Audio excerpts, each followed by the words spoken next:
Assalamualaikum warahmatullahi wabarakatuh. Perkenalkan, nama saya Ahmad Pasfi.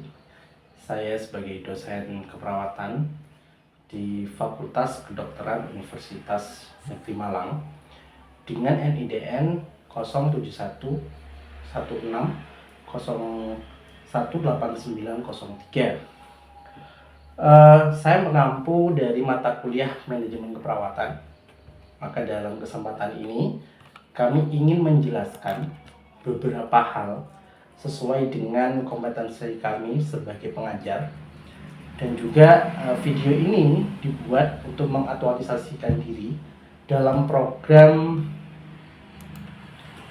pernyataan diri dosen dalam unjuk kerja Tridharma Perguruan Tinggi atau PDD UKTPT. Baik, hari ini saya akan menjelaskan terkait dengan mata kuliah kepemimpinan dan manajemen keperawatan. Memang kebetulan adalah saya yang mengampu mata kuliah ini karena sesuai dengan bidang expert saya di manajemen keperawatan. Nama mata kuliah adalah kepemimpinan dan manajemen keperawatan di Ampus semester 6 bagi mahasiswa semester 6 tahun akademik 2022-2023. Jumlah SKS-nya 4, teori 3, praktek 1, kemudian jumlah pertemuan 16 pertemuan. Nanti di pertemuan yang ke-8 adalah UTS, dan pertemuan terakhir itu adalah UAS. Kemudian tim pengajar kami ada 2, saya sendiri Ahmad Maswi, sarjana keperawatan nurse magister keperawatan, kemudian Nurma Alfiani, sarjana keperawatan nurse magister kesehatan. Kemudian deskriptif mata kuliah ini adalah membahas tentang cara mengelola sekelompok perawat dengan menggunakan peran dan fungsi manajemen untuk memberikan asuhan keperawatan kepada klien pada tatanan layanan keperawatan di tingkat ruang rawat di rumah sakit. Kemudian mengembangkan kemampuan kerjasama dalam mencapai tujuan organisasi dan menerapkan konsep kepemimpinan, peran dan fungsi manajemen, serta kemampuan manajemen asuhan keperawatan pada pelayanan kesehatan. Kemudian SCPL dari mata kuliah ini adalah memiliki kapabilitas merancang dan meningkatkan kualitas asuhan serta pelayanan keperawatan dengan memperhatikan nilai humaniora sesuai dengan prinsip etik, hukum, budaya, serta dilandasi ketakwaan kepada Tuhan Yang Maha Esa secara mandiri dan kolaboratif pada sistem klien dalam rentang sehat sakit di tatanan klinik, warga dan komunitas SCPL 2. Kemudian capaian pembelajaran mata kuliah ada 5. Yang pertama adalah menerapkan konsep kepemimpinan, yang kedua menerapkan konsep manajemen konflik, yang ketiga adalah menerapkan fungsi dan peran dalam manajemen keperawatan, yang keempat menyusun rencana manajemen asuhan keperawatan, kemudian menerapkan mutu pelayanan.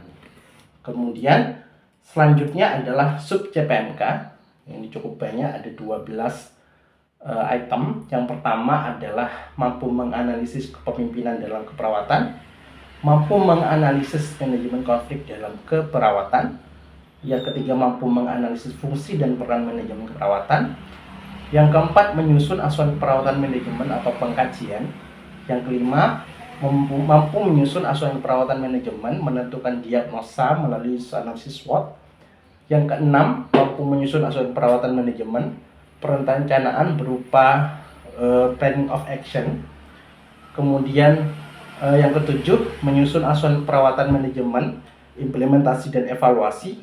Yang kedelapan mampu menganalisis dan mendemonstrasikan timbang terima. Kemudian yang ke-9 mampu menganalisis dan mendemonstrasikan discharge planning. Yang ke-10 mampu menganalisis dan mendemonstrasikan ronde keperawatan. Yang ke-11 mampu menganalisis dan mendemonstrasikan dokumentasi keperawatan. Dan yang terakhir, yang ke-12 mampu menganalisis mutu pelayanan keperawatan. Ini adalah sub CPMK. Kemudian selanjutnya adalah metode pembelajaran yang kami gunakan. Yang pertama adalah direct instruction, ya, di mana kita bertemu langsung, baik secara online ataupun offline, di mana di situ ada asynchron dan sinkron. Kemudian ada cooperative learning, mereka di mahasiswa dibiarkan untuk kemudian belajar secara mandiri, ya, dengan keaktifannya dia. Kemudian yang ketiga adalah problem basic learning. Kemudian yang ketiga adalah role play. Yang keempat adalah role play. Yang kelima adalah project based learning. Kenapa di sini kami membubarkan project based learning? Karena kemudian akhir dari perkuliahan ini adalah project, yaitu salah satunya adalah modul, skenario, dan beberapa item yang lain. Ini adalah metode pembelajaran. Kemudian evaluasi dan penilaian atau yang disebut dengan assessment. Ada basis evaluasi, ada komponen penilaian, ada deskriptif, dan ada bobot. Basis evaluasi itu ada 3, ada sikap, pengetahuan, proyek, dan praktek. Ya. Kemudian komponen penilaian pada basic evaluasi sikap ada kehadiran dan keaktifan. Kemudian bagaimana bobot dalam sikap itu yaitu hanya 50%. Mohon maaf, aja 10%. Ya. Kemudian dari aspek pengetahuan itu ada UAS dan ada UTS, di mana UAS itu nanti di pertemuan ke-16, kemudian UTS juga di pertemuan ke-8. Itu bobotnya masing-masing adalah 20%. Kemudian proyek dan praktek. Nah, di sini ada 3 komponen. Yang pertama adalah proposal dan skenario, kemudian yang kedua adalah modul, kemudian yang ketiga adalah role play. Bobot ini cukup tinggi, yaitu 50%, karena memang konsep yang kami bangun adalah basic project based learning, ya. Project based learning artinya bahwa harus ada produk yang kemudian yang muncul dalam mata kuliah manajemen keperawatan dan kepemimpinan. Oke, mungkin itu saja yang kami jelaskan terkait dengan LPS ini, dan selanjutnya akan ada video terkait dengan pembelajaran salah satu topik discharge planning dalam mata kuliah manajemen keperawatan dan kepemimpinan. Kita mulai. Assalamualaikum warahmatullahi wabarakatuh. Waalaikumsalam warahmatullahi wabarakatuh. Selamat pagi, terima kasih kepada para mahasiswa yang sudah hadir dalam kuliah manajemen keperawatan dan kepemimpinan.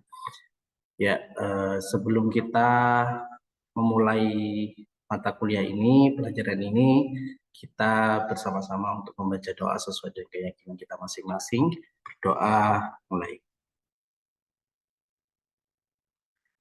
Ya, para mahasiswa, hari ini saya akan mencoba untuk menjelaskan terkait dengan discharge planning, gitu ya. Sebelum kita menjawab apa discharge planning dan bagaimana, coba kita akan mereview dulu terkait dengan apa sih sebenarnya capaian mata kuliah ini dan juga subjek PMK. Capaian mata kuliah ini adalah menyusun dan merencanakan manajemen asuhan keperawatan. Kemudian subjek PMK sendiri ada 3 dari mata kuliah ini adalah mampu menyusun asuhan keperawatan manajemen pengkajian. Kemudian yang kedua adalah mampu menyusun asuhan keperawatan manajemen implementasi dan evaluasi. Kemudian mampu menganalisis dan mendemonstrasikan discharge planning. Ya, ini adalah subjek PMK-nya. Kemudian sebelum kita masuk di sini bahwa apa sih sebenarnya yang Anda ketahui terkait dengan discharge planning? Mungkin ada yang bisa menjawab. Pesanan pulang. Oke. Perencanaan pulang. Oke, ini Yanti menjawab terkait bahwa discharge planning adalah perencanaan pulang. Oke, coba kita akan mendefinisikan apa sih sebenarnya discharge planning itu. Sebenarnya sama ya, benar jawaban dari Yanti tadi, bahwa discharge planning itu adalah perencanaan pemulangan pasien. Artinya apa? Bahwa pasien yang sudah masuk ke rumah sakit, kita itu merencanakan bahwa dia akan pulang ke rumahnya, sehingga perlu direncanakan pemulangan pada pasien. Sehingga secara definisi singkat bahwa discharge planning itu adalah perencanaan pemulangan pasien. Kita sebagai perawat harus melakukan perencanaan pemulangan pasien. Kenapa discharge planning ini kemudian dilakukan? Ya, yang pertama itu adalah memastikan bahwa pasien meninggalkan rumah sakit aman dan lancar. Yang kedua adalah memastikan pasien dan keluarga tahu dan paham tentang perawatan pasca keluar rumah sakit. Ya, jangan sampai kemudian pasien dan keluarga itu ketika keluar dari rumah sakit malah ngomong, saya sakit apa, terus bagaimana ketika berada di rumah, obat apa yang kemudian yang harus diminum. Yang ketiga adalah memastikan pasien dan keluarga mendapatkan perawatan berkelanjutan.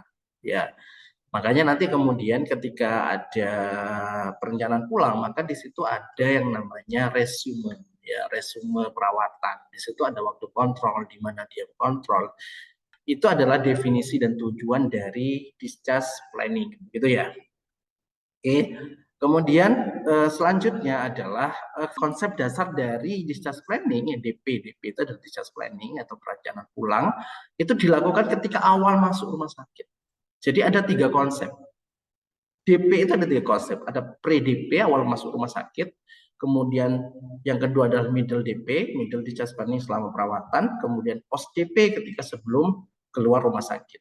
Apa yang harus dilakukan? Ya, ketika bicara tentang DP awal masuk rumah sakit, tentunya kita memastikan kondisi pasien, mengkaji kondisi pasien, kemudian kita memberikan informasi terkait perkiraan hari rawat kita, hari rawat pasien itu dengan diagnosa yang dimilikinya, kemudian penanggung jawab dokternya dan perawatnya juga harus tahu. Jangan sampai pasien dan keluarga ini tidak tahu penanggung jawabnya siapa. Kemudian perkiraan biaya perawatan. Ya, jadi kita harus menyampaikan bahwa kalau mandiri itu kisaran berapa gitu ya. Tapi biasanya kan kalau ditanggung BPJS, kemudian itu jadi gratis lah, itu harus disampaikan. Kalau toh kemudian ada penambahan-penambahan, itu juga harus disampaikan juga. Kemudian orientasi lingkungan itu penting.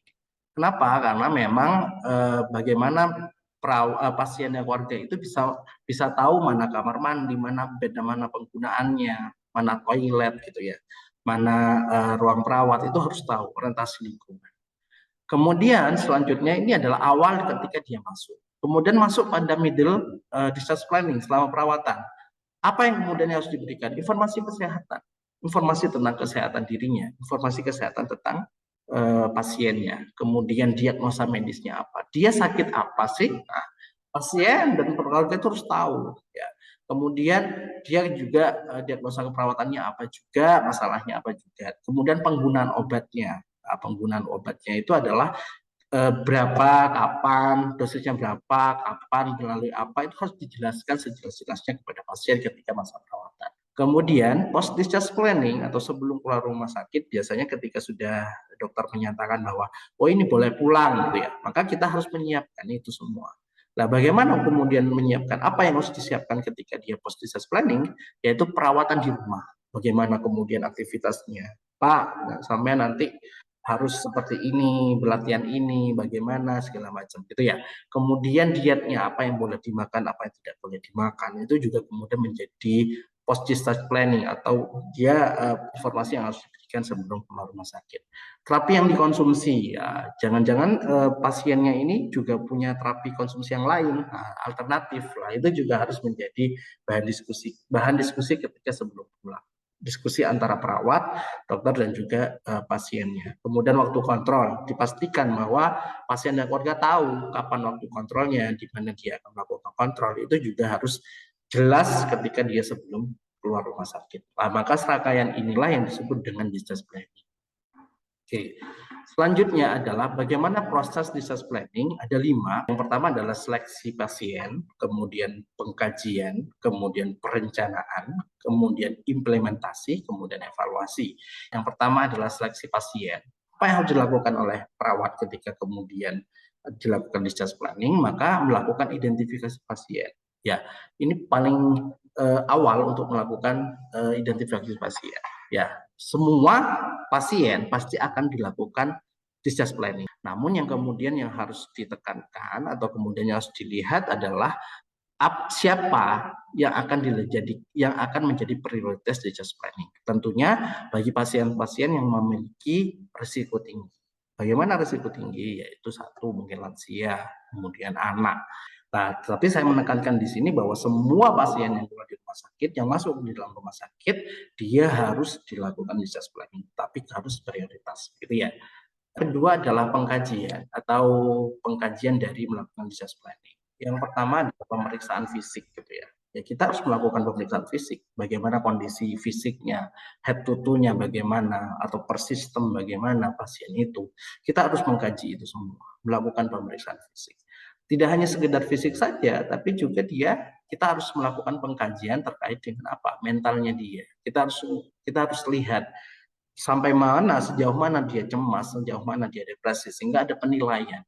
Ya, satu adalah pemeriksaan fisik. Yang kedua adalah status fungsional. Status fungsional itu bagaimana? Ya terkait dengan aktivitas-aktivitasnya, ya terkait dengan aktivitas rutinnya dia bagaimana, ketika kemampuan perawatan dirinya juga bagaimana, itu yang kemudian yang harus dilakukan pengajian. Kemudian yang ketiga adalah health education. Pasien dan keluarga itu pasti membutuhkan yang namanya HE, health education, gitu ya. Health education itu pendidikan kesehatan.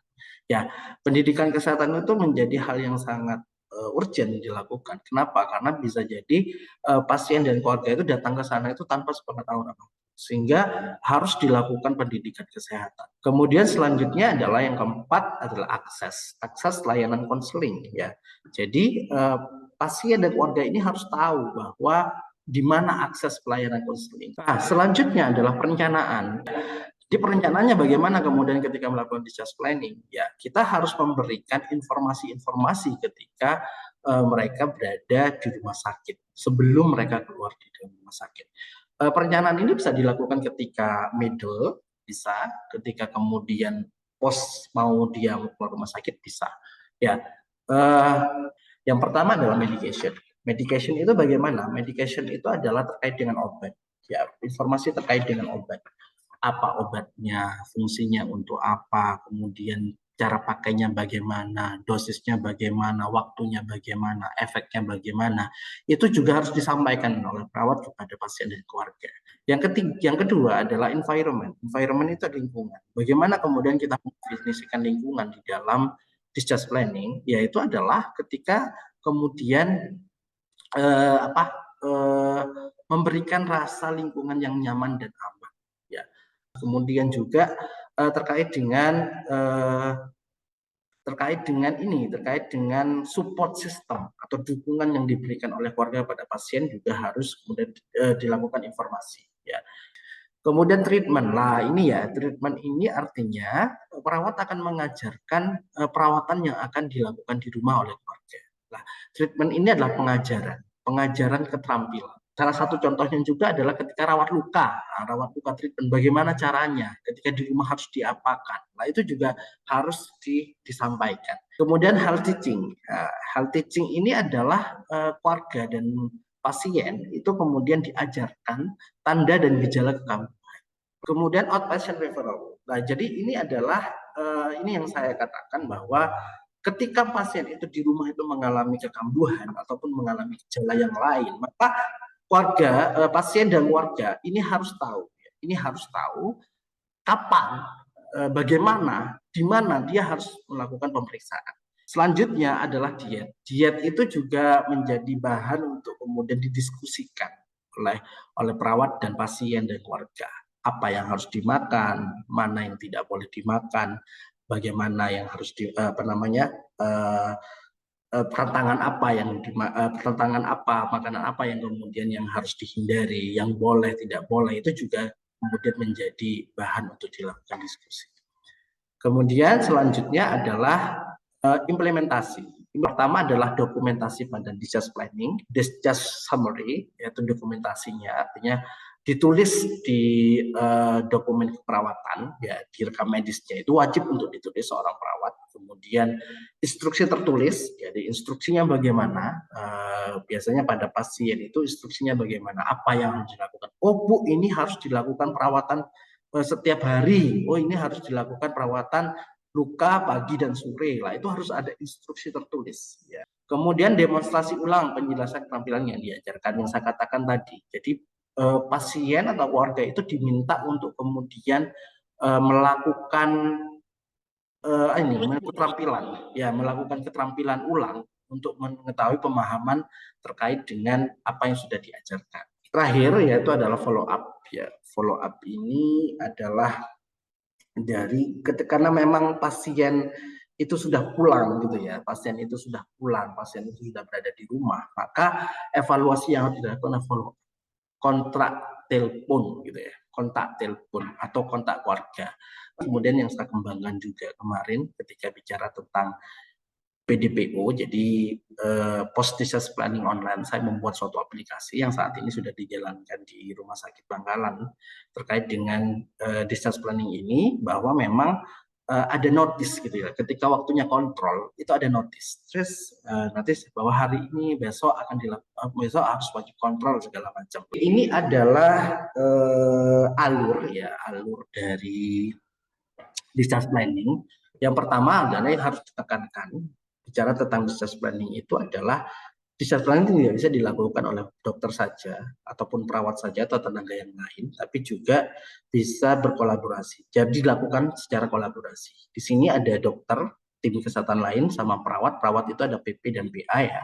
Nah, ini adalah sebuah tim yang memang tidak bisa dipisahkan satu sama lain. Kemudian mereka melakukan perawatan ya, melakukan asesmen kepada keadaan pasien, bagaimana klinisnya, pemeriksaan penunjangnya, terus tingkat ketergantungannya. Sama-sama semua tenaga medis, dokter, perawat segala macam melakukan keadaan pasien sesuai dengan bidang keilmuannya. Ini adalah alur dari discharge planning. Oke. Baik, selanjutnya adalah prosedur discharge planning. Yang pertama adalah PP. PP itu adalah perawat primer. Sudah siap dengan status pasien dan formatnya. Jadi discharge planning itu pasti akan ada yang namanya status pasien, format DP, itu harus disediakan. Siapa yang menyiapkan?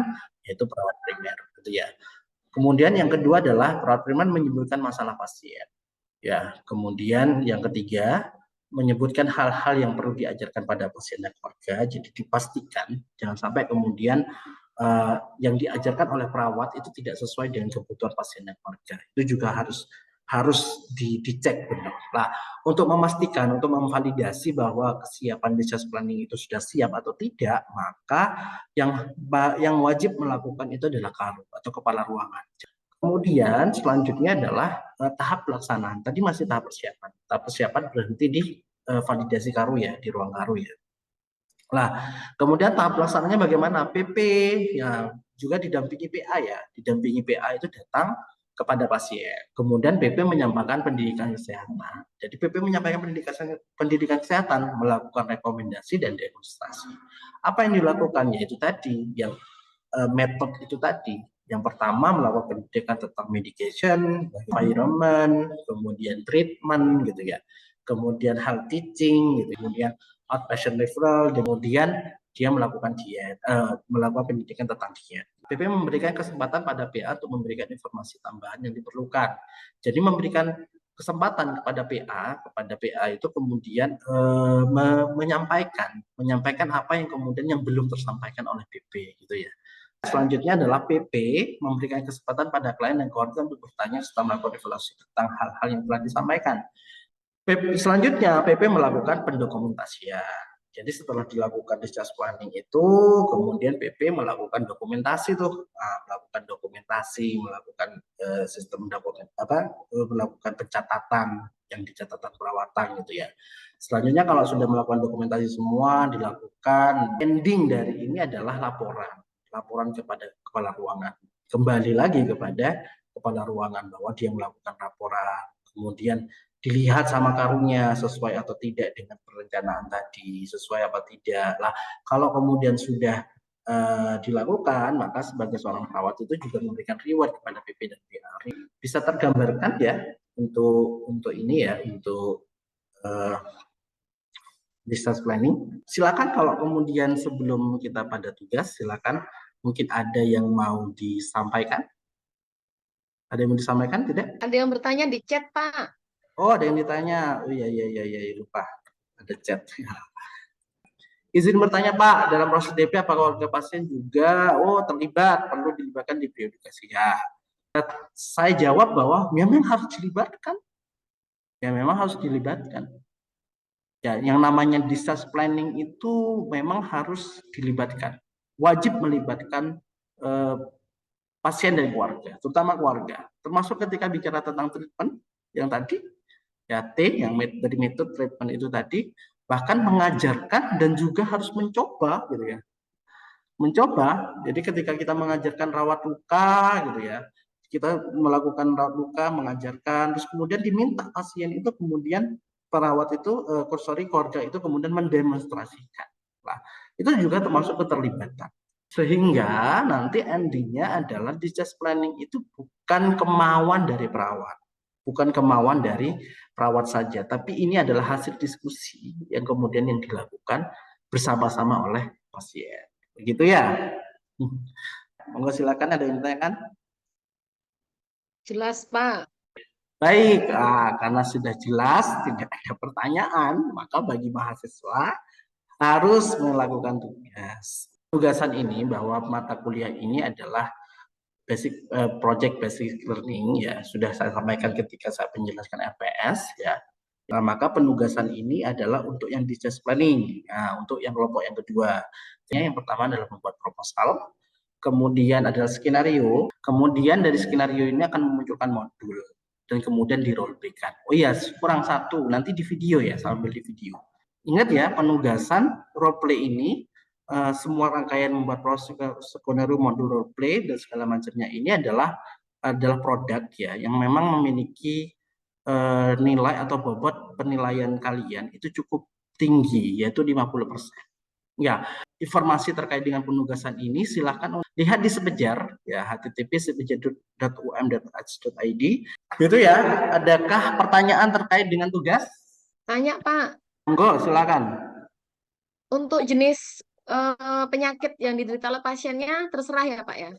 Oh ya, monggo terserah. Kalau bisa ini aja ya, ini saran ya, tapi nanti terserah kelompok, kemudian maunya mintanya apa, penyakitnya apa, tapi kalau saya sarankan yang ada treatmentnya. Monggo Baik, silakan. Pak. Terima kasih. Oke, terima kasih Mbak Yanti. Ada yang lain? Cukup? Cukup ya? Oke, sebelum mengakhiri, ini ada contoh video ya, contoh video dari, silakan yang bisa scan barcode, silakan. Ini ada contoh video dari DP. Nanti dari DP itu kemudian di pertengahan dan akhir video itu akan ada pertanyaan kuis yang wajib Anda jawab. Nanti saya akan nilai berdasarkan jawaban kuis yang sudah ini. Silakan di barcode, silakan untuk ininya, untuk barcode-nya, dan segera dikerjakan. Dilihat dulu videonya, nanti kalau sampai kalian melewati video, bisa jadi kuisnya itu berada di awal atau di tengah atau di akhir. Jadi jangan sampai terlihat kuisnya. Saya akan memberikan clue, kuisnya itu ada 10 soal di antara video itu ya, gitu ya. Nanti kalian jawab, kemudian dari situ saya akan menilai. Nah, berarti kalau ada nggak sampai penuh kuisnya dia dijawab, berarti dia meloncati videonya ya. Silakan di barcode, monggo. Nanti saya tunggu sampai jam, saya kasih waktulah 10 menit atau 15 menit dan saya akan menilai di Sepejar. Gitu ya. Oke. Sudah di barcode ya? Cukup? Mungkin itu saja yang bisa saya sampaikan. Kita top skin ya, kita akhiri ya perkuliahan hari ini dan kita akan bertemu lagi di minggu depan ya. Semoga kita diberikan sehat walafiat ya, diberikan kemudahan dan kelancaran segala urusan. Baik, mungkin itu saja yang bisa saya sampaikan. Mohon maaf bila taufik wal hidayah. Wassalamualaikum warahmatullahi wabarakatuh.